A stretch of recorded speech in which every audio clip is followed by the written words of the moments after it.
میرے حساب سے تو یہ اڑ چکا ہوا ہے کیس، بہت پہلے سے ہم اس کو اڑا چکے ہیں اور آپ رپورٹ بھی کر چکے ہیں کہ سائفر کیس تباہ برباد ہو چکا ہے، تمام میڈیا نے بیٹھ کر بھی سنا ہے۔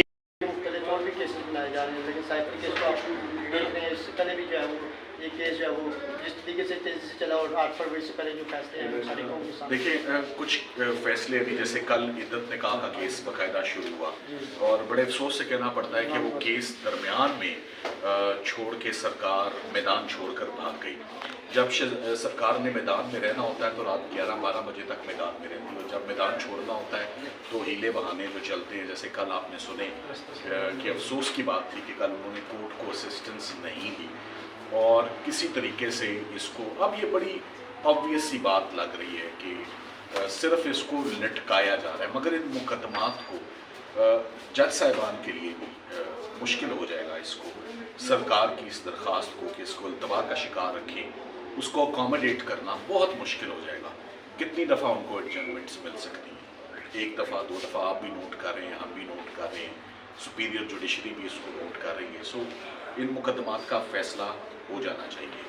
اب اس کو مزید ان کا لنگر آن ہونا judicial system, criminal justice system کے اوپر ایک سوالیہ نشان پہلے ہی کافی آ چکے ہیں، مزید بڑھ جائیں گے اگر یہ فیصلے جلد از جلد نہ آئیں۔ سر آخر میں یہ بتائیے، خان صاحب سے بھی آپ ہریانہ میں ملتے رہتے ہیں، خان صاحب کتنے پر امید ہیں ان کیسوں کے حوالے سے؟ پہلے بھی آپ سے روبرو ہوئے ہیں کیسوں میں؟ دیکھیے عمران خان صاحب نے کسی دن بھی مجھے بطور وکیل ان کے تمام مقدمات کو میں دیکھ رہا ہوں، انہوں نے کبھی بھی کسی بھی دن ہم سے یہ سوال نہیں پوچھا کہ میری بس ہو گئی ہے یا مجھے جلد از جلد اس مقدمے سے باہر نکالا جائے یا آپ لوگ ڈیلیور کیوں نہیں کر رہے۔ انہوں نے کبھی لیگل ٹیم کو پریشرائز نہیں کیا، وہ خود انڈرسٹینڈ کرتے ہیں، وہ خود سمجھتے ہیں کہ ان مقدمات کی نوعیت کیا ہے، وہ خود سمجھتے ہیں کہ پولیٹیکلی موٹیویٹڈ کیسز ہیں، وہ خود سمجھتے ہیں کہ جلد از جلد اب تمام جو مقدمات ہیں وہ اپنی آخری سانسوں پہ ہیں میرے حساب سے۔ اب مزید ان کا نئے مقدمات اب کیسے بن سکتے ہیں؟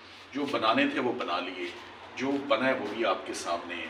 اب صرف ایک آخری اربہ رہ گیا کہ ان کو آج کل کر کے لٹکایا جائے۔ کتنا لٹکایا جا سکتا ہے؟ مہینہ، ڈیٹ، چند ایک ہفتے سے اوپر؟ میں سمجھتا ہوں کہ وہ انگریزی میں کہوں گا کہ ڈیز آر نمبرڈ، یعنی کہ دن گنے جا چکے ہیں کہ کتنے دن، یہ مہینوں کی یا سالوں کی باتیں نہیں ہیں۔ بعض کنوکشنز ہوتی ہیں جس میں آپ کو سالوں اندر رہنا پڑتا ہے۔ کوئی ایک مقدمہ، مرڈر بھی بنا، فورن فنڈنگ بھی بنا، عدت نکاح بھی بنا، سائفر جیسا سیریس غداری کا مقدمہ بھی بنا، دہشت گردی کے مقدمے بھی بنے، مگر کوئی ایک مقدمہ بھی رن وے سے ٹیک آف نہیں کر سکا۔ ہر جہاز رن وے پر ہی پوری طریقے سے تباہ و برباد ہو گیا ہے۔ تو اگر کوئی اوپر اڑائی ہے تو جہاز اگر اڑائی ہے تو اس جہاز میں یا پٹرول نہیں ہے یا اس کے پنکھے ٹھیک نہیں ہیں یا اس کے پر صحیح نہیں ہے، وہ بھی لڑکھڑاتا ہوا یہیں کہیں اڈیالہ کے پاس آپ کو چکری سے آگے جاتا ہوا جہاز مجھے نہیں نظر آ رہا، یہیں کہیں کلیپس ہو جائے گا۔ سو میرا خیال ہے کہ ان کی بریت اور باہر آنے کے دن زیادہ دور نہیں۔ سلمان صفدر صاحب، آپ کی وہ بات ہمارے کانوں میں تک گونج رہی ہے، وائرل بھی بہت ہوئی تھی، جس میں آپ نے کہا تھا سائفر کیس 10 سیکنڈ میں جو ہے نا وہ اڑ جائے گا۔ سر پھر اتنا لنگر آن کر رہے ہیں، کیا ہوگا؟ دیکھیے اڑنا میرے حساب سے تو یہ اڑ چکا ہوا ہے کیس، بہت پہلے سے ہم اس کو اڑا چکے ہیں اور آپ رپورٹ بھی کر چکے ہیں کہ سائفر کیس تباہ برباد ہو چکا ہے، تمام میڈیا نے بیٹھ کر بھی سنا ہے۔ ایک وقت تھا جب سائفر کا مقدمہ ایک ہوا تھا، عام انسان اس کو نہیں سمجھ پاتا تھا، میڈیا اس کو نہیں سمجھ پا رہا تھا کہ سائفر کیا ہے، مگر اب یہ ہر وہ شخص جو کورٹ میں بیٹھا ہے وہ سمجھ سکتا ہے کہ کیا یہ عمران خان صاحب نے کیا کوئی ایسی ایکٹیویٹی کی ہے which is against the state۔